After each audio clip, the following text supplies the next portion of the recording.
നമസ്കാരം. വന്ന എല്ലാ കൂട്ടുകാർക്കും ആദ്യം തന്നെ നന്ദി പറഞ്ഞുകൊള്ളുന്നു. ഞങ്ങളുടെ സിനിമ, ഈ പറയുന്ന ശുക്രൻ എന്ന് പറയുന്ന സിനിമ നാളെ തിയേറ്ററുകളിലേക്ക് എത്തുകയാണ്. ഒരുപാട് എല്ലാ സിനിമകൾക്കും ഉള്ള പോലെ തന്നെ ഒരുപാട് പ്രതീക്ഷകൾ ഈ സിനിമയ്ക്കുണ്ട്. ഈ സിനിമയുടെ ജോണർ എന്ന് പറയുന്നത് ഒരു ഫാമിലി എൻ്റർടൈനറായിട്ടാണ് ഒരുക്കുന്നത്. നിങ്ങളിപ്പോൾ ട്രെയിലർ പുറത്തു വന്ന് കണ്ടപ്പോൾ നിങ്ങൾക്ക് മനസ്സിലായിട്ടുണ്ടാവും, വെറുതെ ഒരു ഫാമിലി എൻ്റർടൈനർ അല്ല, അതിൽ ത്രില്ലറും ഉണ്ട്. അത് നീയുള്ളതുകൊണ്ട് വെച്ചാന്നാണ് മൊത്തത്തിൽ പറയണത്. അപ്പം എന്തായാലും വളരെ സന്തോഷം. Thank you. അപ്പോൾ എല്ലാവരും നമുക്ക് ഇതുവരെ ഗംഭീരമായിട്ടാണ് കേട്ടോ, നിങ്ങളെ പ്രത്യേകം നന്ദി പറയേണ്ടതുണ്ട്. കാരണം നമ്മൾ ഒരുപാട് കണ്ടൻറ്റുകൾ ഒരുപാട് സ്ഥലങ്ങളൊന്നും പോയിട്ടില്ല, പക്ഷേ പോയ കണ്ടൻറ്റുകളെല്ലാം നിങ്ങൾ സാധാരണക്കാരിലേക്ക് എത്തിച്ചിട്ടുണ്ട്. അതിന് പ്രത്യേകം നന്ദിയുണ്ട്. Thank you. ഇനി നിങ്ങൾക്ക് എല്ലാവർക്കും നമസ്കാരം. ആദ്യമേ തന്നെ എല്ലാ മാധ്യമ പ്രവർത്തകർക്കും ഇന്നിവിടെ എത്തിയിരിക്കുന്ന ഓരോരുത്തർക്കുമുള്ള നന്ദി ശുക്രൻ ടീമിൻ്റെ പേരിൽ മുന്നമേ അറിയിക്കുന്നു. ഞാൻ ഈ സിനിമയുടെ പ്രൊഡ്യൂസറാണ്. എൻ്റെ പേര് ജിമോൻ ജോർജ്. ഈ സിനിമയുടെ ആരംഭം മുതൽ നിങ്ങളുടെ മാധ്യമപ്രവർത്തകരുടെ സപ്പോർട്ട് വളരെ വലുതായിരുന്നു. അതിപ്പോഴും ഞങ്ങളോടൊപ്പം ഈ നിമിഷത്തിൽ നിങ്ങൾ തുടരുന്നതിൽ ഞങ്ങൾ ഒരിക്കൽ കൂടി നന്ദി അറിയിക്കുന്നു. നാളെ കേരളത്തിലെ തിയേറ്ററുകളിൽ ഈ സിനിമ ഇറങ്ങുമ്പോൾ, അല്ലെങ്കിൽ നാളെ റിലീസ് ചെയ്യുന്ന ഈ സിനിമയ്ക്ക് എല്ലാ മലയാളികളും കാണുകയും ഏറ്റെടുക്കുകയും ചെയ്യണമെന്ന് വിനീതമായി അഭ്യർത്ഥിക്കുന്നു. കൂടാതെ ഇതിലെ കലാകാരന്മാരും കലാകാരികളും അതുപോലെ അവർ നന്നായിട്ട് അഭിനയിച്ചിട്ടുണ്ടെന്നും അല്ലെങ്കിൽ കൂടുതൽ തള്ളുകളൊന്നും ഈ സമയത്ത് ഞാൻ ചിന്തിക്കുന്നില്ല. പക്ഷേ അത് നിങ്ങൾ ഏറ്റെടുക്കാനുള്ള എല്ലാ വിഭവങ്ങളും ഈ സിനിമയിൽ ഒരുക്കിയിട്ടുണ്ട്. അത് നിങ്ങൾ മറ്റ് സിനിമകളെ പോലെയല്ല. ഈ സിനിമ ഒരു കൂട്ടായ പ്രവർത്തനം ഉണ്ടായിരുന്നു. ആ പ്രവർത്തനത്തിൻ്റെ ഫലം നാളെ അറിയാൻ സാധിക്കുമെന്ന് പ്രതീക്ഷിക്കുന്നു. താങ്ക് യു എല്ലാവർക്കും. ശുക്രൻ യാ ഹബീബീസ്. അപ്പോൾ ബാക്കി നമുക്ക് ചന്തു എന്ന് തുടങ്ങാം. ചന്തു. ബിബി പറഞ്ഞ പോലെ ഒരു family action thriller entertainment romance full പാക്കേജാണ്, കമേഴ്ഷ്യൽ പാക്കേജാണ്. ഒരു വലിയ കൂട്ടായ്മയുടെ ശ്രമമാണ്. വളരെ ഹമ്പിളായിട്ട് തുടങ്ങിയ പ്രോജക്റ്റാണ്. അപ്പോൾ അതിവിടെ വരെ കൊണ്ട് എത്തിക്കാൻ പറ്റും നമുക്ക് എല്ലാവരുടെ സഹായവും നിങ്ങളുടെ സഹായം കൊണ്ട്. ഇപ്പോൾ നാളെ അത് റിലീസാവുകയാണ്. സാറ് പറഞ്ഞ പോലെ അവകാശവാദങ്ങളില്ല എങ്കിലും ഇതൊരു നല്ല സിനിമയായിരിക്കും എന്നൊരു ഗ്യാരൻറ്റി എനിക്ക് നമുക്ക് തരാൻ പറ്റും. ഫാമിലിയായിട്ട് പോയി, ഞങ്ങളെ ടാർഗറ്റ് ഓഡിയൻസ് തന്നെ ഫാമിലിയാണ്. ഫാമിലിയായിട്ട് പോയി ധൈര്യമായിട്ട് കാണാൻ പറ്റിയ സിനിമയാണ്. രാഹുൽ കല്യാണാണ് ഇതിൻ്റെ രചന നിർവഹിച്ചിരിക്കുന്നത്. വളരെ ടാലൻ്റായിട്ടുള്ളൊരു റൈറ്ററാണ്. അപ്പോൾ ഒരു സെലിബ്രേഷൻ മൂഡിൽ എന്നാൽ കുറച്ച് ചിരിച്ചും കുറച്ച് ചിന്തിപ്പിച്ചും വേദനിച്ചും സന്തോഷിച്ചും ഈ ആക്ഷനും ഒക്കെയുള്ള സിനിമയാണ്. അപ്പോൾ ബാക്കി ഇനിയിപ്പോൾ ഇതിൻ്റെ നായിക ആദ്യ പ്രസാദ്. ഹായ്. ആദ്യം തന്നെ all the media, thanks for being here. So ഇവരെല്ലാം പറഞ്ഞ പോലെ മാക്സിമം ഞങ്ങളുടെ കണ്ടൻറ്റ് ഇത്രയും റീച്ച് ആക്കിയതിന് ഒരുപാട് താങ്ക്സ്. പിന്നെ ഒരുപാട് നാളത്തെ ഒരു കാത്തിരിപ്പ്, ഒരുപാട് നാളത്തെ ഒരു എഫേർട്ടിൻ്റെ ഫലമാണ് ഞാനിപ്പോൾ ഇവിടെ ഇരിക്കുന്നത്. സോ ഒരുപാട് സന്തോഷം. പിന്നെ ഞങ്ങളുടെ മൂവി എന്താ പറയുക, ഒരുപാട് പേരുടെ ലൈഫ് കാണിക്കുന്ന നല്ലൊരു ഫാമിലി ത്രില്ലറാണ്. എല്ലാവർക്കും ഇഷ്ടപ്പെടുമെന്ന് വിചാരിക്കുന്നു. നാളെ എല്ലാവരും തിയേറ്ററിൽ തന്നെ വന്ന് പടം കാണണം, സപ്പോർട്ട് ചെയ്യണം.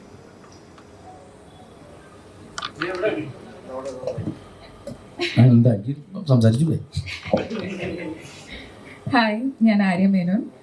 ഫസ്റ്റ് ഓഫ് ഓൾ എല്ലാവരും പറഞ്ഞ പോലെ തന്നെ thank you so much for being here.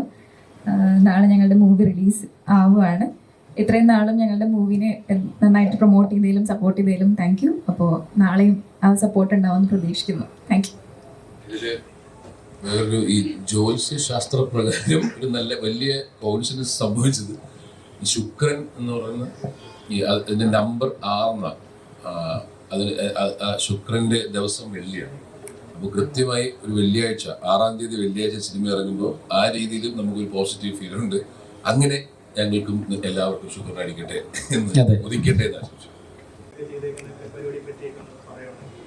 ഉറപ്പായിട്ടും ഇതിൽ കോട്ടനീസിക്ക, അസീസിക്ക, ബിനു തൃക്കാക്കര, പിന്നെ ഷൈൻ ചേട്ടൻ, മാല ചേച്ചി, ടിനി ടോം, അല്ല അങ്ങനെ അശോകൻ ചേട്ടൻ, എണ്ണി ഒടുങ്ങാത്ത അത്രയും ആർട്ടിസ്റ്റുകൾ ഇതിലുണ്ട്. ഇതിൽ എടുത്തു പറയേണ്ട 2-3 പേരാണ്. ഞാൻ ഷൈൻ ബ്രോയായിട്ട് നീ ഇതിനു മുമ്പ് ചെയ്തിട്ടുണ്ടോ? ഇല്ല. ഷൈൻ ബ്രോയായിട്ട് ഞങ്ങൾ ആദ്യമായിട്ടാണ് വർക്ക് ചെയ്തത്. അപ്പോൾ ഷൈൻ ബ്രോ എന്ന് പറയുന്ന പ്രൊഫഷണൽ ആളാണ്. ഭയങ്കര എങ്ങനെയൊക്കെ ഓടിക്കളിച്ച് നിങ്ങൾ പുറകെ ഓടി ചാടി നടക്കുന്ന ആളാണെങ്കിലും ലൊക്കേഷനിലെ ആക്ഷൻ എന്ന് പറഞ്ഞു കഴിഞ്ഞാൽ ക്യാമറയുടെ മുമ്പിൽ ഉണ്ടാവുകയും ഡയലോഗുകൾ കൃത്യമായിട്ട് പറയുകയും ചെയ്യുന്ന അതൊരു അത്ഭുതത്തോടെ ഞാൻ ഇങ്ങനെ നോക്കി നിന്നിട്ടുണ്ട്. അതേപോലെ തന്നെ ഷൈൻ ബ്രോൻ്റെ ക്യാരക്ടർ ആണെങ്കിലും അങ്ങനെ തന്നെയാണ്. പിന്നെ നസീർക്ക, കോട്ടയം നസീർക്കനെ ഭയങ്കരമായിട്ട് ലവബിൾ ക്യാരക്ടറാണ്. അസീസിക്കയാണ് ഇതിലൊരു ഞെട്ടിക്കാൻ പോകുന്നത്. അതെന്താണെന്നുള്ളത് നിങ്ങൾ നാളെ തിയേറ്ററിൽ തന്നെ കണ്ടുതരണം. അസീസിക്ക ഒരു ഞെട്ടിക്കലുണ്ട് ഈ പടത്തിൽ. അസീസിക്ക തന്നെ ഞെട്ടി. പുള്ളി പറഞ്ഞ ഇടം പടം ഇത്ര നന്നാവുമെന്ന് പ്രതീക്ഷിച്ചില്ല പടം കണ്ടിട്ട്. അങ്ങനെ എല്ലാവരും ഉണ്ട്. അശോകൻ ചേട്ടൻ, മാല ചേച്ചി, അങ്ങനെ ഒരുപാട് താരങ്ങളുള്ള എല്ലാവരെയും ദി ബെസ്റ്റ് പെർഫോമൻസും കൂടി ഉണ്ടാവും ഇൻഡിവിജ്വലി. അതാണ് ആ റൈറ്റിങ്ങിൻ്റെ ഏറ്റവും വലിയ ഗുണം. എല്ലാവർക്കും ഒരു സ്പേസ് ഉണ്ട്. എല്ലാവർക്കും ഒരു സീൻ പെർഫോം ചെയ്യാനുണ്ട്. അതാണ് ശുക്രനിലെ ബാക്കിയുള്ള ആർട്ടിസ്റ്റുകളുടെ കാര്യം. അതൊരു കഥയാണ്. അതെന്ന് വെച്ചാൽ അതിനൊരു കഥയുണ്ട് കേട്ടോ. എന്ന് വെച്ചാൽ ഈ സിനിമയുടെ ആദ്യത്തെ പേര് ജഡായു എന്നായിരുന്നു ആദ്യം ഞങ്ങളിലേക്ക് എത്തുമ്പോൾ. ഇപ്പം ബിബിനും രാഹുൽ കല്യാണും അനുക്കുട്ടനും പിന്നെ പ്രൊജക്ട് ഡിസൈനറാണ് അദ്ദേഹം. അതിനുശേഷം നമ്മൾ ഓരോ പ്രൊഡ്യൂസേഴ്സുമായിട്ട് സംസാരിക്കുന്ന സമയത്ത് ഈ സിനിമയുടെ പേര് ജഡായു എന്നായിരുന്നു ആദ്യം. അതിനുശേഷം മുന്നോട്ട് പോയി വരുന്ന സമയത്ത് ഇങ്ങനെ മുന്നോട്ട് പോകുമ്പോഴത്തേക്ക് ഇടയ്ക്കിടയ്ക്ക് ഇങ്ങനെ ഒരു ബ്രേക്ക് വരുന്നുണ്ടായിരുന്നു. അപ്പോൾ ആ ഈ സമയത്ത് ഒരു ദിവസം രാഹുൽ കുറേ കാലമായിട്ട് ഈ സിനിമയിൽ ഗോസ്റ്റ് റൈറ്ററൊക്കെ ആയിട്ട് പോയിട്ടുണ്ട്. കുറച്ച് സിനിമകളിൽ വർക്ക് ചെയ്തിട്ടുണ്ട്, പക്ഷേ ആളുടെ പേര് വന്നിട്ടില്ല. ആദ്യമായിട്ട് ഈ സിനിമയിലാണ് അവൻ്റെ പേര് വരുന്നത്. അപ്പോൾ അതുമായിട്ട് ബന്ധപ്പെട്ട് ഇങ്ങനെ മുന്നോട്ട് പോയിക്കൊണ്ടിരിക്കുന്ന സമയത്ത് ഒരു ദിവസം മൂവിയും നിൽക്കും അങ്ങനെ നിന്ന സിറ്റുവേഷനിൽ ഒരു ദിവസം ഇവൻ നിന്റെ ശുക്രന്റെ സമയമാണല്ലോ എന്ന് അവൻ്റെ അച്ഛൻ അമ്മ പറഞ്ഞു. എന്ന് പറഞ്ഞപ്പോഴത്തേക്കും ഇവന് ആ സമയത്ത് വന്ന ഒരു പേരാണ് അത്. ബിബിയെ വിളിച്ചു പറഞ്ഞു, എന്നെ വിളിച്ചു പറഞ്ഞപ്പോൾ ഞാൻ ഭക്ഷണം കഴിച്ചു. ഞാൻ ഭയങ്കരമായിട്ട് ചിരിച്ചു, ഭയങ്കര സന്തോഷിച്ചു. അതിനുശേഷം സത്യം പറഞ്ഞാൽ ഈ സിനിമ ഭയങ്കര സ്മൂത്തായിട്ടാണ് പിന്നെ അങ്ങോട്ട് മുന്നോട്ട് പോയിക്കൊണ്ടിരുന്നത്. അങ്ങനെയാണ് ആ പേരുണ്ടായത്. അതാണ് എന്താണ് നമുക്ക് അറിയണ്ടായിരുന്നു അത്ര ചിരിക്കുന്നു അല്ല. പേര് കേട്ടിട്ട് എന്ന് വെച്ചാൽ പേര് കേട്ടപ്പോൾ ഭയങ്കര സന്തോഷം തോന്നി. പിന്നെ കറി അഡ്ജസ്റ്റ് ചെയ്ത് സമയത്ത് ഈ ജഡായുവിന് ഈ പറഞ്ഞ ചിറകരിഞ്ഞ് വീണ ഒരു പക്ഷിയുടെ പേരും കൂടിയാണല്ലോ. അതും കൂടി നമ്മൾ അത് കണക്കൂട്ടിയിട്ടാണ് അത് മാറ്റിയത്. പക്ഷേ ജഡായു ഉണ്ട് കേട്ടോ നമ്മുടെ സിനിമയിൽ. ജഡായു ലോറിയായിട്ട് അവന് ഒരു അത് ശരിക്കും ജഡായു എന്നുള്ള നെയിം നമ്മുടെ ഒരു ക്യാരക്ടറിലേക്ക് തന്നെ പോയി. ലോറിയുടെ ഒരു ക്യാരക്ടർ ഉണ്ട് ഇതിനകത്ത്, ഒരു ത്രൂ ഔട്ട് പോകുന്നത്. അപ്പൊ അതിലേക്ക് ആ ജഡായു ഇപ്പോഴും ആ ലോറി ഓടുന്നുണ്ട്, ആ പേര് മാറ്റാതെ തന്നെ. കൂട്ടത്തില് ശുക്രൻ എന്നുള്ള ഒരു പേരിട്ടൊരു വണ്ടിയും കൂടെ ഉണ്ട് ഞങ്ങളുടെ ഇതില്. ശുക്രൻ അടിച്ചൊരു വണ്ടിയുണ്ട്. എന്ന് വെച്ചാൽ ഞങ്ങളുടെ ഒരു സീൻ എടുക്കാൻ വേണ്ടി വന്ന വണ്ടി പോകുന്ന വഴിക്ക് ലൈറ്റായിട്ടൊന്ന് ആക്സിഡന്റ് ആയി. ആ ഓപ്പോസിറ്റ് ഉണ്ടായിരുന്ന വണ്ടിക്കാർ ഫുൾ പേ ചെയ്ത് ആ വണ്ടി ഇത് ചെയ്ത് കൊടുത്തു, എന്താ പറയുന്നത്, റിപ്പയർ ചെയ്ത് കൊടുത്തു. എന്നുവെച്ചാൽ അയാളെ സംബന്ധിച്ച് ചെറിയൊരു ഇതേ സംഭവിച്ചുള്ളൂ, പക്ഷെ ഫുൾ ടെസ്റ്റിനൊക്കെ ചെയ്ത് ഫണ്ട് ചെയ്ത് കൊടുത്തു. അയാൾ ശുക്രന്റെ പേരിട്ട് ഇപ്പോഴും ഓടിക്കുന്നുണ്ട് ആ വണ്ടി. പടത്തിന്റെ ഷൂട്ടിങ്ങിനിടയിൽ 2 തവണ ലോട്ടറി അടിച്ച് ഞങ്ങളുടെ ക്രൂവില് ഫസ്റ്റ് ഡേ. ഇത് തന്നെ മാർക്കറ്റിംഗ് തന്ത്രം നോക്കിയാലോ. പടം കണ്ടു കഴിഞ്ഞാൽ ഈ മെസ്സേജ് അയച്ചു കഴിഞ്ഞാൽ വേളാങ്കണ്ണി മാതാവ് അനുഗ്രഹിക്കുന്നു പറഞ്ഞിട്ട് ലോട്ടറി ഫസ്റ്റ് ഡേ ലോട്ടറി അടിച്ചു. പ്രൊഡക്ഷനിലെ ചേട്ടന് 10 lakh അടിച്ചത്. ഒരാൾ അതിനെ തിരസ്കരിച്ചു, ശുക്രൻ കാണാതെ. അവരൊരു മോശം വാർത്ത വന്നു. ജഡായി എന്താ പറയുക, ഞാൻ എന്റെ മേജർ റിലീസ് ഫീനിക്സ് ആയിരുന്നു. പക്ഷി സ്റ്റാർ ആക്കിയാണ് ത്രില്ലർ സ്റ്റാർ ഫീനിക്സ്, ജഡായു, കിഴക്കൂടൊരു പക്ഷി. പിന്നെ അത് ടൈറ്റിൽ വെച്ചു എന്ന് പറഞ്ഞിട്ട് വെറുതെ ഒരു വന്ന പേരല്ല. ഈ സിനിമയുടെ കഥയുമായിട്ട് നിങ്ങൾ ട്രെയിലർ കണ്ടവർക്ക് മനസ്സിലാവും. ഒരു ജാതകപ്രകാരമുള്ള ഒരു വിധിയുള്ള ഒരുത്തൻ്റെ കഥയും കൂടിയാണ്. അതാണ് ശുക്രൻ.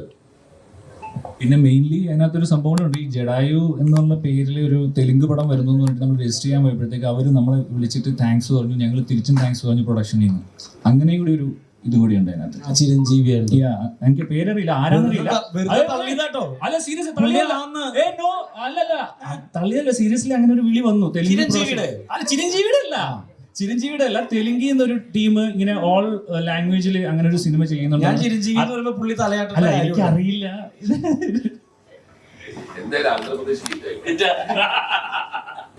ഇല്ല, ഞാൻ കിളിയാണ്.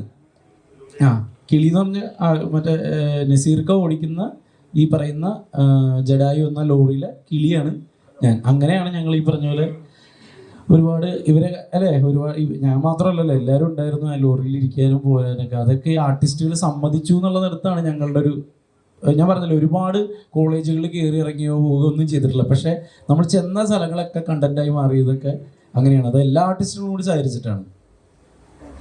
ഈ സഹകരണം എന്ന് പറഞ്ഞ പോലെ പ്രൊഡ്യൂസറിനോടാണ്. ചില സിനിമകളിലൊക്കെ ഈ സിനിമയിൽ അഭിനയിച്ച ആളുകൾ പ്രൊമോഷൻ വരുമ്പോൾ താരങ്ങളൊന്നും സഹകരിക്കുന്നില്ല. പക്ഷെ ശുക്രന്റെ സമയത്താണെങ്കിൽ എല്ലാ താരങ്ങളായാലും എല്ലാ പരിപാടിക്കും അറ്റൻഡ് ആയിരുന്നു. അപ്പൊ അതൊക്കെ നോക്കിക്കാതെ താരങ്ങൾ നല്ലൊരു ചോദ്യം അതൊന്ന് പറയണമെന്ന് വിചാരിച്ചത് ഞാൻ നിൽക്കുകയായിരുന്നു. ഈ സിനിമ എടുക്കാൻ വരുന്ന ഒരു പ്രൊഡ്യൂസറെ സംബന്ധിച്ച് ഞാനിപ്പോൾ എല്ലാ പ്രൊഡ്യൂസർമാരും ഒരു ഇതായിട്ട് ഞാൻ പറയുകയാണ്. നമ്മളൊരു സിനിമ എടുക്കാൻ വരുന്നത് നമ്മുടെ ഒരു പാഷൻ കൊണ്ടോ ഒരാഗ്രഹമൊക്കെ ആയിട്ടാണ് നമ്മൾ വരുന്നത്. അല്ലാതെ ഒരു വലിയ ബിസിനസ് കണ്ടുകൊണ്ടൊന്നും അല്ല. ഇപ്പോഴത്തെ സിനിമകളുടെ സാമ്പത്തിക മേഖല നിങ്ങൾക്കെല്ലാം അറിയാം. ഞാനൊന്നും ഒളിച്ചു പറയുന്നത് ഇവിടെ എല്ലാം ട്രാൻസ്പെറൻ്റ്, ഒന്നും പൊക്കി പറഞ്ഞിട്ടൊന്നും കാര്യമില്ല. ഈ പൊക്കുന്നതൊക്കെ എങ്ങനെയാണെന്നുള്ളതെല്ലാം നമുക്കറിയാം. അപ്പോൾ അതുകൊണ്ട് ആ ഭാഗത്തേക്കും പോകുന്നത്. പക്ഷേ ഒരു പ്രൊഡ്യൂസറെ സംബന്ധിച്ച് അയാൾ അത്രയും സ്ട്രെസ് എടുത്ത് ടെൻഷൻ എടുത്ത് അയാൾ ഇത്രയും ഒരു സന്നാഹം ഈ ഇതിനെ കൂട്ടിക്കൊണ്ട് പോകുമ്പോൾ അതിൻ്റെ അവസാന ഭാഗം എന്ന് പറയുന്നത് ഇതിൻ്റെ പ്രൊമോഷനാണ്. അപ്പോൾ നിങ്ങളോട് അതാണ് ഞാൻ ആദ്യമേ തന്നെ നന്ദി പറഞ്ഞതിൻ്റെ കാരണം നിങ്ങളുള്ളത് കൊണ്ടാണ് യഥാർത്ഥത്തിൽ പ്രൊമോഷൻ നടന്നു പോകുന്നത് തന്നെ. അല്ലാതെ നമ്മളിവിടെ നിന്നും പരിധികളുണ്ട്.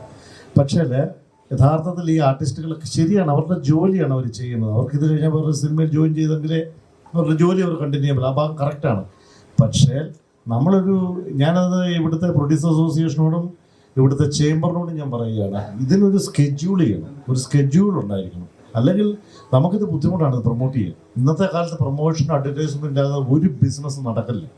അപ്പോൾ നമുക്ക് വേറെ ആളെ കൊണ്ടിരുത്താൻ പറ്റും. ഈ ചെയ്ത ആർട്ടിസ്റ്റുകളെയല്ലേ നമുക്ക് കിട്ടത്തുള്ളൂ. ഇപ്പം നമ്മളിൽ തന്നെ ഒരുപാട് ആർട്ടിസ്റ്റുള്ള ഒരു സിനിമയത്, മലയാളികൾ ഏറ്റെടുത്ത് ഒരുപാട് ആർട്ടിസ്റ്റുകളുള്ളൊരു സിനിമയത്. പക്ഷേ നമുക്ക് ഈ പറഞ്ഞതുപോലുള്ള ബുദ്ധിമുട്ടുകളുണ്ട്. അപ്പോൾ അത് വളരെ സീരിയസ് ആയിട്ട് ഇവിടുത്തെ മറ്റ് സാങ്കേതിക നമ്മുടെ സംഘടനകൾ അത് ചെയ്യണം. പിന്നെ ഈ പറഞ്ഞതുപോലെ പ്രൊമോഷൻ സിനിമയ്ക്ക് ഇന്ന് വളരെ ഇമ്പോർട്ടൻ്റ് ആണ്. പണ്ടൊന്നും ഇങ്ങനെ സിനിമ ഇറങ്ങുമ്പോൾ നമുക്ക് ഇത്രയും വലിയൊരു പ്രൊമോഷൻ്റെ, ഞാൻ പറയുന്നത് 90s കാര്യം ഞാൻ പറയുന്നത്, 2000 കാര്യം ആവശ്യമില്ലായിരുന്നു. കാരണം അത്രയും ആൾക്കാർ കാത്തു നിന്ന സിനിമകൾ വരും. ഇന്നങ്ങനെയല്ല.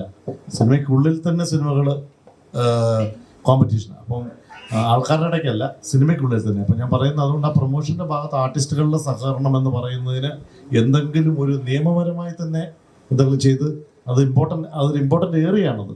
നമ്മൾ പടം എടുത്ത് വെച്ചിട്ട് അത് പ്രൊമോട്ട് ചെയ്യാൻ പറ്റുന്നില്ലെങ്കിൽ എത്രയോ സിനിമകൾ നമുക്ക് അങ്ങനെയുള്ള പ്രൊമോഷൻ കിട്ടാതെ പരാജയത്തിൻ്റെ കുഴിയിൽ വീണു പോയ എത്ര സിനിമകളുണ്ട്. ഒരുപക്ഷെ അവിടെയൊക്കെ കൈ പിടിക്കാവുന്നതായിരുന്നു. പക്ഷേ ഈ പറഞ്ഞ പോലെ സഹകരണ ഇല്ലായ്മയിൽ നമുക്ക്, പക്ഷെ നമ്മളെ സംബന്ധിച്ച് നമ്മുടെ സിനിമ അങ്ങനെയല്ല കേട്ടോ. ഇവരൊക്കെ രാവും പകലും ഈ ശുക്രൻ സിനിമയുടെ കൂടെ, ഞാൻ പറയാതിരിക്കാൻ എനിക്ക് നിവൃത്തിയില്ല. ഞാനിതിൻ്റെ തുടക്കം പോലുള്ള ഒരാളായതുകൊണ്ട് പറഞ്ഞു, ഇപ്പോഴും ഇതിൻ്റെ അവസാന ഈ റീൽ ഓടിക്കൊണ്ടിരിക്കുമ്പോഴും ഞാൻ പറഞ്ഞു, ഇവരെ സംബന്ധിച്ച് ഇവർ നമ്മുടെ തുടക്കം മുതൽ ഈ പ്രൊമോഷന് ഇന്ന് വരെ നാളെ തിയേറ്ററിലേക്ക് പോകും നമ്മുടെ കൂടെ നിന്നവർ. ഇങ്ങനെ ഒരു ഡെഡിക്കേഷൻ, ഒരു സിൻസിയാരിറ്റി മറ്റുള്ളവർ ഏറ്റെടുക്കണം. ഇത് ഇമ്പോർട്ടൻ്റ് ആണ്. വളരെ നല്ല എക്സ്പീരിയൻസ് ആയിരുന്നു. കാരണം എന്നെ ട്രസ്റ്റ് ചെയ്ത് ഇത്രയും നല്ലൊരു ക്യാരക്ടർ ഏൽപ്പിച്ചത് തന്നെ എനിക്ക് ഭയങ്കര ഒരു എല്ലാവരോടും നന്ദി പറയേണ്ട ഒരു കാര്യമാണ്. കാരണം രാഹുലേട്ടനാണെങ്കിലും മണിക്കൂട്ടൻ ചേട്ടനാണെങ്കിലും എനിക്കാണെങ്കിലും ജീവൻ സാറടക്കം, അതും ചെറിയൊരു ക്യാരക്ടറല്ല പടത്തിൽ, അത്രയും നല്ലൊരു ക്യാരക്ടർ തന്നതിനും, അതും ഇത്രയും സീനിയർ ആർട്ടിസ്റ്റിൻ്റെ കൂടെ എന്നെ ട്രസ്റ്റ് ചെയ്ത് ഇത്രയും നല്ലൊരു ക്യാരക്ടർ തരിക എന്ന് പറഞ്ഞ വലിയൊരു കാര്യമാണ്. സോ ഈ ഒരു അവസരത്തിൽ ഞാൻ താങ്ക്സ് പറയാൻ ആഗ്രഹിക്കുന്നു. ഇപ്പം ഞാൻ കഴിഞ്ഞ ഒരു ദിവസം ഒരു മൂവിയുടെ പ്രൊമോഷൻ വാച്ച് ചെയ്തപ്പോഴത്തേക്കും അതിനകത്ത് നമ്മുടെ സീനിയർ ഒരു ആർട്ടിസ്റ്റാണ് പറയുമായിരുന്നു, അതായത് ഒരു സിനിമയിൽ കഴിഞ്ഞ് കഴിഞ്ഞാൽ പിന്നെ ഞങ്ങളെ ആരും വിളിക്കത്തില്ല, ഞങ്ങൾ റേറ്റ് കൂട്ടി, അല്ലെങ്കിൽ ഞങ്ങൾ വേറെ സ്റ്റാർട്ടപ്പിലേക്ക് മാറുക, അപ്പോൾ പിന്നെയും പുതിയ ആൾക്കാരെ കൊണ്ടുവരികയാണ്. അങ്ങനെ ഒരു പടം ചെയ്ത് 2 പടം ചെയ്തുള്ളവരൊക്കെ ഇപ്പം പലയിടത്തും സിനിമകൾ കാണാതിരിക്കും. നിങ്ങളുടെ ഭാഗത്തുനിന്നുണ്ടായ ഒരു ചോദ്യത്തിന് മറുപടിയായിട്ട് പുള്ളിക്കാരി പറയുന്നു. പക്ഷേ ഇതിൻ്റെ റീസൺ എന്താണെന്നുള്ളതും കൂടെ നമ്മൾ സ്വയം ഒന്ന് ചിന്തിക്കണം. എന്തുകൊണ്ടാണ് ഈ പുതിയ ആൾക്കാരെ ഇൻഡസ്ട്രിയിലേക്ക് കൊണ്ടുവരാൻ പ്രൊഡക്ഷൻ സൈഡിൽ നിന്ന് അവർ ഇനിഷ്യേഷൻ എടുക്കുന്നതിൻ്റെ റീസൺ ഉണ്ടല്ലോ, അത് അവർ തപ്പി നടക്കില്ല. കാരണം എന്ന് വെച്ചാൽ ഈ സിനിമ മുന്നോട്ട് കൊണ്ടുപോകണമെങ്കിൽ സഹകരണം, അവരുടെ പുതിയൊരാൾ വരുമ്പോൾ അവർ നമ്മളോട് നമ്മുടെ ഷൂട്ടിങ്ങിലായാലും എല്ലാ കാര്യങ്ങളും സഹകരിക്കും. അപ്പം അത് ഈ ഇൻഡസ്ട്രിയിലുള്ള ആർട്ടിസ്റ്റുകൾ അത് ശ്രദ്ധിക്കേണ്ട ഒരു ഏരിയയാണ്. അതുകൊണ്ടാണ് ഇതിന് പുതിയ ആൾക്കാർക്ക് ചാൻസും കൊടുക്കണമല്ലോ. അല്ലാതെ ഇപ്പം ആൾക്കാർ കലയുന്ന ഇത് സിനിമ ഒരു ആർട്ടും കൂടിയാണ്. എപ്പോഴും ഒരു വെറൈറ്റി, ഒരു വ്യത്യസ്ത മുഖങ്ങൾ കാണുമ്പോൾ അതിൻ്റേതായ ഒരിതും കിട്ടും. ഞാൻ പറഞ്ഞു വന്ന പോയിട്ടേ ഉള്ളൂ. ആ ചോദ്യത്തിന് മറുപടിയായിട്ട് പറയാനുള്ളൊരു കാര്യമേ ഉള്ളൂ. ഈ പുതിയ ആൾക്കാർക്ക് തപ്പി നമ്മൾ പുതിയ ആൾക്കാരെ കൊണ്ടുവരുന്നതിൻ്റെ കാരണം പഴയ ഇത് ഇൻഡസ്ട്രിയിൽ നിൽക്കുന്നവരുടെ സഹകരണക്കുറവ് പല മേഖലകളിൽ നമുക്ക് ഫീൽ ചെയ്യുന്നതുകൊണ്ടാണ് ആ ഒരു മേഖല നമ്മൾ കൂടുതൽ പ്രൊമോട്ട് ചെയ്യാൻ ചിന്തിക്കുന്നതെന്ന് പറയില്ല. ഡേറ്റ് ആയോ ചോദിക്കാറുണ്ട് ഈ സിനിമയ്ക്ക് തന്നെ. ഇപ്പം തരാന്ന് മുന്നോട്ട് പോയിട്ടുണ്ടായിരുന്നു. 2 കാര്യങ്ങളാണ്. ഒന്ന്, നമ്മളുടെ സിനിമ അതുകൊണ്ട് തന്നെ 2:10 ഉള്ളൂ. അതൊന്ന്. 2, പടത്തിൽ കണ്ടന്റ് ഉണ്ടെങ്കിൽ അത് നമ്മളുടെ സിനിമ എന്നല്ല, ഏത് സിനിമയാണെങ്കിലും. ഇപ്പോൾ ദുരന്തറാണ് ഇപ്പോൾ ഏറ്റവും വലിയ ഉദാഹരണം. 3 മണിക്കൂർ 20 മിനിറ്റാണ് അല്ലേ. ആ ബ്രേക്കും കൂടി കഴിഞ്ഞ് 4 മണിക്കൂർ ഏകദേശം നമ്മൾ PVR കണ്ടു കഴിഞ്ഞപ്പോൾ ഇറങ്ങിയപ്പോൾ അങ്ങനെ പോയി. ഇതിന് മുമ്പ് അനിമൽ എന്ന് പറഞ്ഞൊരു സിനിമ അല്ലേ. അപ്പോൾ ഈ പറയുന്ന എൻ്റർടൈൻ ചെയ്യിക്കുന്നുണ്ടെങ്കിൽ ആളുകൾ അതെല്ലാം കാണാൻ തയ്യാറാണ്. അതിപ്പോൾ പുതിയ തലമുറയായാലും അല്ലെങ്കിൽ ജെൻസി പിള്ളേരാണെങ്കിലും ഫാമിലി ആണെങ്കിലും ഒക്കെ. അതിൽ ഏറ്റവും വലിയ ഞങ്ങൾക്കൊക്കെ ഭയങ്കര എന്താ പറയുന്ന ഒരു ആത്മവിശ്വാസം കിട്ടിയ സിനിമയാണ് സർവ്വമായ. സർവ്വമായയുടെ വിജയം ഭയങ്കരമായിട്ട്, കാരണം കുടുംബ പ്രേക്ഷകരാണ് കൂടുതൽ ഏറ്റെടുത്തതും. അതൊക്കെ നമുക്ക് ഭയങ്കര സന്തോഷം തോന്നിയ വിജയങ്ങളൊന്നാണ്. എന്താണ് കണ്ടിട്ട് എന്താ തോന്നുന്നത്?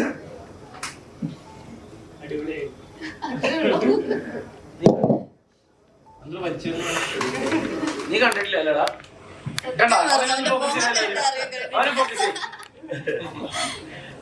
ഞാൻ പാട്ട് പാടിത്തരാം അല്ലേ? അല്ലല്ലടാ, ഈ ജനലിന്റെ ഇടയിൽ മോഹൻലാലിന്റെ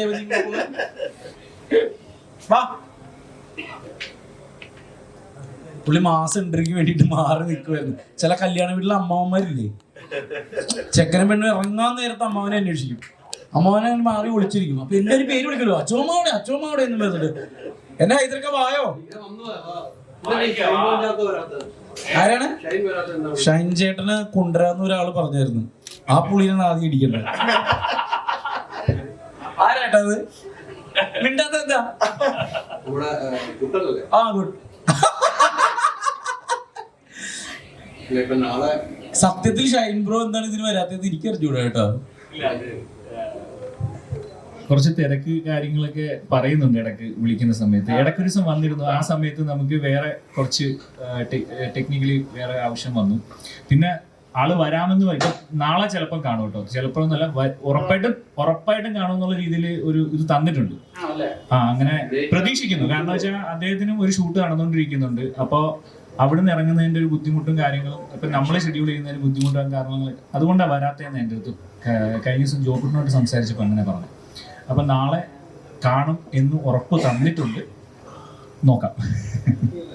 ഈ സിനിമയുടെ പ്രൊമോഷൻ നേരത്തെ നിങ്ങൾ പറഞ്ഞാൽ കേട്ടിരുന്നു, പുറത്തുനിന്ന് പറഞ്ഞിട്ടുണ്ട്. ഗംഭീരമായിട്ട് പ്രൊമോഷൻ മീഡിയാസും സപ്പോർട്ട് ചെയ്യുന്നുണ്ടെന്ന് പറഞ്ഞു. പക്ഷെ എനിക്ക് തോന്നുന്നത് വിപിൻ ഇത്രമാത്രം ഒരു സിനിമയെ സ്നേഹിക്കുന്നതിന്റെ ഏറ്റവും വലിയ തെളിവാണ് താങ്കൾ ഒരേ സിനിമ ഇറങ്ങുമ്പോഴും അതിന്റെ പിന്നിലുള്ള യാത്ര. ഞങ്ങളെല്ലാ മീഡിയാസും ഒരേപോലെ പറയുന്നതാണ് എൻ്റെ ഒരു വിശ്വാസം അല്ലെ. ഒരേപോലെ ആ ഒരു അത്തരം ഒരു നിലപാടിലേക്ക് എത്തി നിൽക്കുമ്പോൾ മനസ്സുകൊണ്ട് എന്താണ് തോന്നുന്നത്? ആ നമ്മുടെ ഒരു സ്വന്തം സിനിമ, നമ്മൾ ചെയ്ത വർക്ക് എല്ലാവരും കൊണ്ട് കഴിയുന്നതായിട്ട് എനിക്ക് തോന്നിയിട്ടില്ല. പേഴ്സണലി ഞാൻ പറയുകയാണ്. അതൊക്കെ ഞാൻ ഇതിനു മുമ്പുള്ള ഇന്റർവ്യൂവിൽ വളരെ സത്യസന്ധമായിട്ട് പറഞ്ഞിട്ടുണ്ട്. അതായത് എനിക്ക് കിട്ടുന്ന ഓരോ സിനിമയും എനിക്ക് അത്രയും വിലപ്പെട്ടതാണ്. അത്രയും വിലപ്പെട്ടാണെന്ന് പറഞ്ഞാൽ അത്രയും വിലപ്പെട്ടതാണ്. അപ്പോൾ ഞാൻ ആ പടത്തിന് വേണ്ടിയിട്ട് നമുക്ക് ചിലതൊക്കെ നമുക്ക് അതിന് പടം കാണുമ്പോഴേ ചിലത് അറിയായിരിക്കും, ചിലപ്പോൾ ഷൂട്ട് ചെയ്യുമ്പോഴേ അറിയായിരിക്കും ഇങ്ങനെയൊക്കെ ആയിരിക്കും. എന്നാൽ പോലും ആ സിനിമയ്ക്ക് വേണ്ടി പരിപൂർണമായിട്ട് കൂടെ നിൽക്കുക എന്നുള്ളത് എനിക്ക് ചെയ്യാനുള്ളൂ. കാരണം ഞാൻ ഇതുവരെ അഭിനയിച്ചത് എനിക്ക് തോന്നുന്നു കേരള ടുഡേ എന്ന് പറഞ്ഞിട്ട് മക്ബൂലിൻ്റെ ഒരു പടത്തിലാണ് ഞാൻ ആദ്യം ചെയ്യുന്നത്. ഞാൻ ജൂനിയർ ആർട്ടിസ്റ്റ് ആയിട്ടാണ്. രാവ് എന്ന് പറഞ്ഞ പടമാണ് രണ്ടാമത്, അജിത് പ്രകാശിസ്. ഞാൻ എല്ലാ പടം എനിക്ക് തന്ന ഓരോ അവസരം തന്ന ആളുകളെ ഞാൻ ഇപ്പോഴും നന്ദിയോടെ ഓർക്കുകയാണ്. കാരണം അത്രക്ക് ഇഷ്ടമാണ് ഈ പരിപാടി. അപ്പോൾ ഇതെനിക്ക് കിട്ടുന്ന ഈ സിനിമ ആയിക്കോട്ടെ, ഏത് പടമായിക്കോട്ടെ, ഇപ്പം ഞാനിപ്പോൾ എല്ലാ പടത്തിനും കൂടെയാണെന്ന് നിങ്ങൾക്കറിയാം.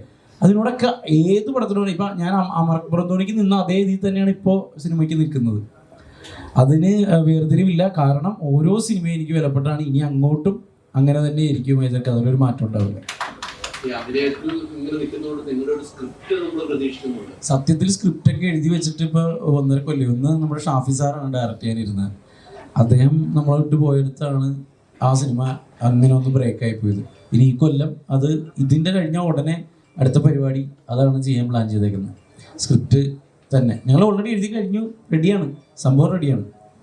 ഈ കൊല്ലം ഉണ്ടാവും ബിപിൻ ജോർജ്, വിഷ്ണു ഉണ്ണികൃഷ്ണൻ ഒരു പടം.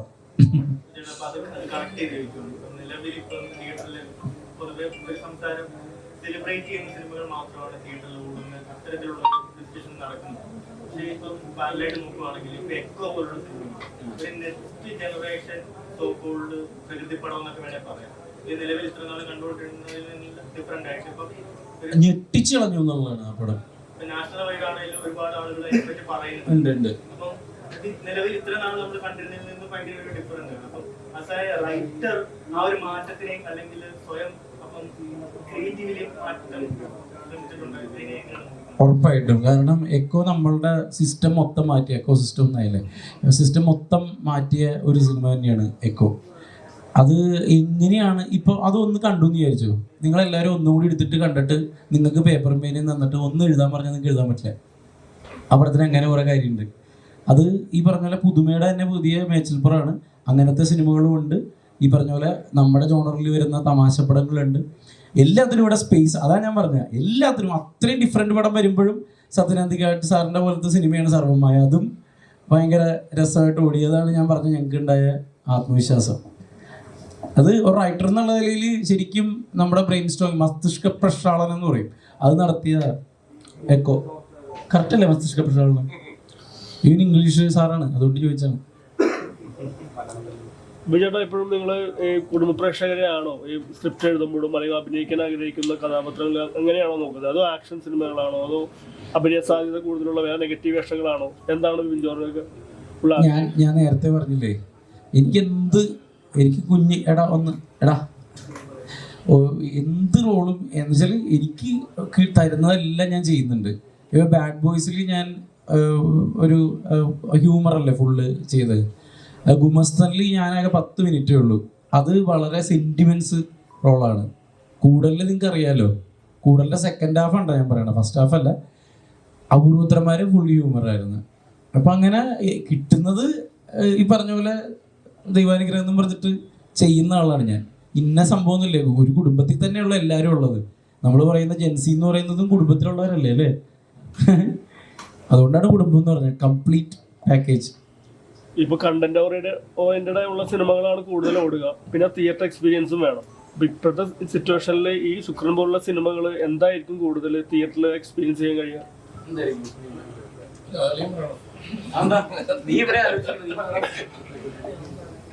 അല്ല, അതെനിക്ക് തോന്നുന്നു ഡയറക്ടർ പറഞ്ഞില്ല. അതെനിക്ക് മാത്രം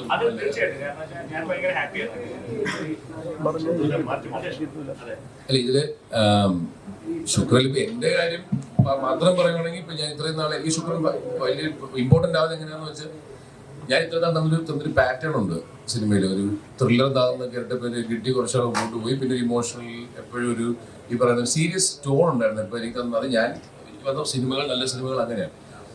അപ്പം എൻ്റെ വേറെ ഏരിയ എക്സ്പ്ലോർ ചെയ്യാൻ പറ്റിയൊരു സിനിമയായിരുന്നു ശുക്രൻ ബേസിക്കലി. അപ്പം എൻ്റെ ഒരു ഫൺ സൈഡ് അല്ലെങ്കിൽ ജോവിയൽ സൈഡ്, അങ്ങനത്തെ ഒരു ആക്ടിങ് ഫോമാറ്റ് ട്രൈ ചെയ്യാൻ പറ്റിയൊരു ഏരിയ. അപ്പം അതിലൊരു ഫ്രഷ്നസ് എനിക്കും എൻ്റെ പ്രേക്ഷകർക്കും എന്നെ കാണുന്നവർക്കും കിട്ടും. അതുപോലെ ഈ സിനിമയിൽ ഈ ഒരു ഫാമിലി എന്റർടൈനർ ആണെങ്കിൽ കൂടിയും അതിനകത്തൊരു ഈ ക്ലീഷേ പാറ്റേൺ അല്ല ഇത് പുലർത്തിയിരിക്കുന്നത്. അതൊരു ഫ്രഷ് അറ്റംപ്റ്റ് ആയിരിക്കും തോന്നുന്നു. എല്ലാ ഒരു ആർട്ടിസ്റ്റ് റെപ്പറ്റീഷൻ എന്ന് പറയുന്നത് എല്ലാം റെപ്പറ്റീഷനാണ്, പക്ഷെ ഹൗ യു സെർവ് ഇറ്റ് എന്നുള്ളതാണ്. അപ്പൊ ഇതിനകത്തൊരു എന്താ പറയില്ലേ, മണിച്ചേട്ടൻ്റെ ഓഡിയൻസ് ഇല്ലായിരുന്നു, മണിച്ചേട്ടൻ്റെ ഓഡിയൻസ് ഇല്ലായിരുന്നു. അത് പോയി കാണുന്നത്, അത്തരം ആഘോഷങ്ങളാക്കുന്നത്, അങ്ങനത്തെ ഇമോഷൻസിനെ നമ്മൾ ചേർത്ത് പിടിക്കുന്ന അങ്ങനെ ഒരു സിനിമ ആയിരിക്കും ചിലപ്പോൾ. വാച്ച് ഇറ്റ് ആൻഡ് സീ എന്നേ പറയാൻ പറ്റുള്ളൂ. നല്ല എക്സ്പീരിയൻസ് ആയിരുന്നു. പിന്നെ ഞാൻ എൻ്റെ 2ാമത്തെ മൂവിയാണിത്, ബാഡ് ബോയ്സ് കഴിഞ്ഞിട്ട്. ആൻഡ് എൻ്റെ ഉപേനിക്കാണെങ്കിലും ബിബിൻ ചേട്ടനാണെങ്കിലും എൻ്റെ ഫസ്റ്റ് മൂവിയിൽ തന്നെ ഉണ്ടായിരുന്നതാണ്. അപ്പോൾ എനിക്കങ്ങനെ ഭയങ്കര ഡിഫറെൻറ്റ് ഫീലൊന്നും തോന്നിയില്ല. പിന്നെ കുറച്ച് ചന്ദ്രചേട്ടനും ആദ്യ ചേച്ചിയൊക്കെ ഉള്ളതുകൊണ്ട് നല്ല ഫണ്ണായിരുന്നു, അടിപൊളിയായിരുന്നു. ടീസറും ട്രെയിലറും കണ്ടവർ എത്ര പേരുണ്ട്? ടീസറും ട്രെയിലറും കണ്ടോ? അല്ല, കണ്ടോ ഇല്ല ചോദിക്കുന്നത്, അതിനല്ല ഞാൻ ചോദിക്കുന്നത്. അല്ല, കാര്യം ടീസർ കണ്ടവർക്ക് ഒരു എക്സ്പെക്ടേഷൻ ഉണ്ടായി കാണുമല്ലോ, ഇത് ഇങ്ങനെ ആയിരിക്കാമെന്ന്. അത് ട്രെയിലർ കണ്ടപ്പോൾ മാറിയോ എന്നുള്ളതായിരുന്നു. ട്രെയിലറിൽ വന്നപ്പോൾ അതൊരു സാധനം കിട്ടിയെന്നല്ല ഞാൻ ചോദിക്കുന്നത്. കാരണം നമ്മൾ കണ്ടവരെല്ലാം ടീച്ചർ കണ്ടവർ പറയുന്നത് ഈ ട്രെയിലർ വന്നപ്പോൾ ഇത് നമ്മളൊരു തമാശപ്പടം, ഒരു ഫൺ റൈഡ് ആണെന്ന് വിചാരിച്ചിട്ട് ഇത് പരിപാടി മാറുവാണല്ലോ ഏട്ടാ എന്ന് പറയുന്നത്. പക്ഷെ അങ്ങനെ ക്യൂരിയസ് ഫാക്ടറി പടത്തിൽ ബിൽഡ് ചെയ്തു. ഇവിടെ പറയാതെന്ന് എനിക്കറിയില്ല. അതല്ല, വേറെ ആൾ വഴി അറിഞ്ഞാണ്, നമ്മുടെ മീഡിയക്കാർ തന്നെയാണ്. അപ്പം ഇവർ ഈ പറഞ്ഞ പോലെ നമ്മുടെ പ്രൊമോഷനും അതൊക്കെ കാണുമ്പോൾ നമ്മളിങ്ങനെ ഈ പടത്തിൽ മാത്രമല്ലല്ലോ അവർ കാണുന്ന എന്നെ എല്ലാ പടത്തിലും. അപ്പം അവർ തന്നെ പറഞ്ഞു പുള്ളിയുടെ ഒരു പടം ഒന്ന് വിജയിച്ച് കിട്ടിയാൽ മതിയായിരുന്നു എന്ന് ഇവർക്ക് ആഗ്രഹിക്കുന്നുണ്ടടാ. അപ്പം എനിക്കത് അറിഞ്ഞപ്പോൾ എനിക്ക് ഭയങ്കര സന്തോഷമായി. നമ്മുടെ മീഡിയയിലെ ആളുകൾ തന്നെയാണ് അങ്ങനെ പറഞ്ഞതെന്ന് പറഞ്ഞപ്പോൾ എന്നെ വിളിച്ചു പറഞ്ഞു ഒരാൾ, ഈ ചേട്ടാ ഇങ്ങനെ ഒരു ഗ്രൂപ്പിൽ ഇങ്ങനെ സംസാരിച്ചു. അതുപോലെ തന്നെ ആവട്ടെ എല്ലാവരുടെ ആഗ്രഹം പോലെ. അലിക്ക് എന്ത് തോന്നുന്നു? അല്ല, ടീസറും ട്രെയിലറും കണ്ടിട്ട് അതുകൊണ്ട് എനിക്കിന്റെ സ്ക്രിപ്റ്റ് പറയാവുന്നതുകൊണ്ട് നല്ല പടമാണ്. അടിപൊളി. അത് മതി. എത്തിക്കുക എന്നുള്ളതാണ് നമ്മുടെ ലക്ഷ്യം. പണിയാണ് ചെയ്തുകൊണ്ടിരിക്കുന്നത്. സ്ക്രിപ്റ്റ് ഉൾപ്പെടെ നമ്മൾ കേട്ട ഒരാളാണ്. സത്യത്തിൽ ജെന്യൂനായിട്ടൊരു അഭിപ്രായം വന്നു കഴിഞ്ഞാൽ അതങ്ങോട്ട് പൊക്കോളൂല്ലേ? 100% അല്ലേ? അതല്ലേ മൗത്ത് പബ്ലിസിറ്റി എന്ന് പറയുന്നത് അല്ലേ? ഇത് യഥാർത്ഥമായ കഥകളെ ആസ്പദമാക്കി ചെയ്യുന്ന സിനിമയാണോ അതോ ഫിക്ഷൻ? ആക്സിഡന്റും ലോറിയുടെ സംഭവങ്ങളൊക്കെ വന്നത്തെ അവിടെ ചോദിച്ചാണ്? ഇല്ല ഇല്ല ഇല്ല, യഥാർത്ഥ കഥയിനൊന്നും അടിസ്ഥാനമാക്കിയിട്ടില്ല. രാഹുൽ എന്തെങ്കിലും ഉള്ളിൽ വല്ലതും കിടക്കും അങ്ങനെയാണെങ്കിൽ പുള്ളി സൈക്കോ ആയിരിക്കും. വന്നു കഴിഞ്ഞാൽ നിങ്ങൾ എല്ലാവരും ഹാപ്പി ആയിരിക്കും. കാരണം എന്ന് വെച്ചാൽ ഈ സിനിമയുടെ ഒരു ബേസ്, ഈ സ്റ്റോറി രാഹുലിൻ്റെ അടുത്ത് സംസാരിക്കുമ്പോൾ എനിക്ക് ഫീൽ ചെയ്തൊരു കാര്യം എന്ന് വെച്ചാൽ റിലേറ്റഡ് ആവുന്നുണ്ട്. എന്ന് വെച്ചാൽ നമ്മളെല്ലാവരും ലൈഫിൽ സംഭവിച്ചിട്ടുള്ള ഒരു മിനിമൽ ഒരു ചെയ്യാത്ത കുറ്റത്തിന് പഴികേൽക്കേണ്ടി വരിക എന്ന് പറയുന്നത്, അല്ലെങ്കിൽ ചെയ്യാത്ത കുറ്റത്തിന് ഇപ്പം ഒരുപാട് സിറ്റുവേഷനിൽ ഒരുപാട് പേര് അനുഭവിക്കുന്നുണ്ട് അങ്ങനത്തെ ഒരു സിറ്റുവേഷൻ. അപ്പോൾ അതിൽ നിന്നും ഭയങ്കര കോൺഫിഡൻ്റ് ആയിട്ട് മുന്നോട്ട് പോയി വരുന്ന ഒരാളുടെ വിജയമാണ് ഈ സിനിമയുടെ ക്ലൈമാക്സിലേക്ക് എത്തുന്നത്. അതാണ് എനിക്ക് കൂടുതൽ ഇതിലേക്ക് അട്രാക്ട് ചെയ്തത്. രാഹുൽ വന്ന് സബ്ജക്റ്റ് പറയുമ്പോൾ, പിന്നെ അസീസിക്കയുടെ ക്യാരക്ടർ, പിന്നെ ചന്തുവിൻ്റെ ക്യാരക്ടർ, ഇവരുടെയൊക്കെ ഒരു വേരിയേഷൻ ഉണ്ട് ഈ സിനിമയിൽ. എന്നുവെച്ചാൽ എന്നുവെച്ചാൽ ഇഷ്ടമുള്ള കുറെ ആക്ടേഴ്സ് ഉണ്ടല്ലോ. ഇപ്പോൾ ബിബി എടുത്ത് ഞാൻ ആദ്യം ബിബി ഈ സബ്ജക്റ്റുമായിട്ട്, രാഹുലും ബിബിയും ഒരുമിച്ചാണ് സബ്ജക്റ്റുമായിട്ട് ഞാനുമായിട്ട് വരുന്നത്. അന്ന് എൻ്റെ അടുത്ത് സംസാരിക്കുമ്പോഴത്തേക്ക് ഞാൻ ഈ സ്ക്രിപ്റ്റ് കേട്ടിട്ട് ഞാൻ ബിബി എടുത്ത് വന്ന്, ബിബി ബെറ്റർ ഓഫ് ദ എന്ന് വെച്ചാൽ നമ്മുടെ കൂട്ടത്തിലുള്ളവർ തന്നെ കണ്ടിട്ട് വന്ന് ബെറ്റർ ഓഫ് ദ സിനിമയിൽ ബിബിയുടെ ഒരു സിനിമ ശുക്രനായിരിക്കും. അപ്പോൾ എനിക്ക് ഭയങ്കര സന്തോഷമുണ്ട് അതിൽ. കാര്യം ബിബിയുടെ കൂടെ വർക്ക് ചെയ്യാൻ പറ്റിയതിലും, പിന്നെ ചന്തുവിൻ്റെ ഒരു ക്യാരക്ടർ എന്ന് വെച്ചാൽ സിനിമയിൽ കണ്ട ചന്തു അല്ല നിങ്ങൾ ശരിക്കും പറഞ്ഞാൽ ഇനി കാണാൻ പോകുന്നു. ഒറിജിനൽ ഒരു വേറൊരു വെർഷൻ, നല്ല ഒരു ഫ്രണ്ട്ഷിപ്പ് സ്റ്റോറിയാണ് അതിനകത്ത് പറയുന്നത് കേട്ടോ. കാരണം വെച്ചാൽ ഈ ഫ്രണ്ട്ഷിപ്പ് സ്റ്റാർട്ട് ടു എൻഡ് വരെ ഒരു ഫ്രണ്ട്ഷിപ്പ് ഫ്ലേവർ പോകുന്നുണ്ട് ഈ സിനിമയിൽ. കാരണം നമുക്ക് ജീവിതത്തിൽ സ്നേഹിക്കാനൊരു പെണ്ണും അല്ലെങ്കിൽ വിശ്വസിക്കാനൊരു സുഹൃത്തും, ഇത് രണ്ടും ഒരുമിച്ച് കിട്ടണം. ഇല്ലാതെ ഇതൊന്നും കൊണ്ട് മാത്രം ലൈഫ് ഫുൾഫിൽ ആവില്ല. അപ്പം അങ്ങനെ ഒരു മൂവ് ചെയ്തു പോകുന്ന ഒരു സബ്ജക്റ്റാണ്. തിയേറ്ററിൽ വന്നാൽ ആരും എന്താ പറയുക ഡിസപ്പോയിന്റ് ആവില്ല, ഭയങ്കര ഹാപ്പി ആയിരിക്കും. അല്ല എന്തായാലും ഓക്കെ, നിങ്ങളെല്ലാരും ഓക്കെ. പക്ഷെ ഒരു കൺക്ലൂഷൻ സ്റ്റേറ്റ്മെന്റ് എനിക്ക് ഒരു as an actor, as A co actor, as a friend പറയുകയാണെങ്കിൽ, ബിബിയുടെ ഒരു ഫിൽമോഗ്രാഫി നിങ്ങൾക്ക് എല്ലാവർക്കും അറിയാം. അദ്ദേഹം വന്ന വഴി ഇതുവരെ എത്തിച്ചത്, ക്രിറ്റിസിസംസ് എല്ലാം നിങ്ങൾക്ക് അറിയാം. പക്ഷെ ഇതുവരെയുള്ള ബിബിയുടെ പടങ്ങളിലെ പെർഫോമൻസ് വൈസ് കാരിയർ ബെസ്റ്റ് ആയിരുന്നു. അത് 100-101 തരം. ഇനി നാളെ അങ്ങനെ അല്ലെങ്കിൽ ഇവനെ ചോദിച്ചോളൂ കേട്ടോ. ഞാൻ ഉത്തരം പറഞ്ഞിരിക്കുന്നു.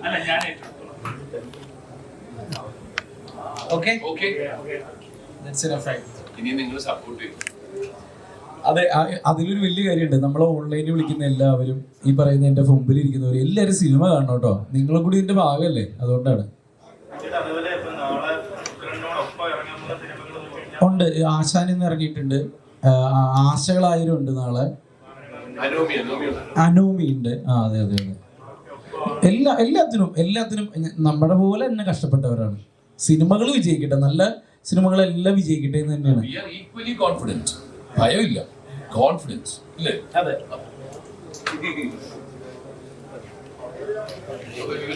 നമുക്ക് എല്ലാവർക്കും ഒരു ഫുഡൊക്കെ അറേഞ്ച് ചെയ്തിട്ടുണ്ടോ? ഒരു ശുക്രനായി ഞങ്ങളുടെ പുതിയ റെസ്റ്റോറന്റ് ശുക്രൻ തെളിയാൻ പോവാണല്ലോ. ചോദ്യങ്ങൾ കുറച്ച് വേഗം ആണല്ലേ. ഇനി അങ്ങോട്ട് ഗംഭീരമാവട്ടെ ചേട്ടാ. ഒരു വലിയ ഹിറ്റ് സിനിമയുടെ ഭാഗമായിട്ട് തന്നെ നമുക്ക് തുടങ്ങാം അല്ലേ? അതെ, ഈ ഹോട്ടലിനും എല്ലാത്തിനും ആശംസകൾ. Okay, thank you.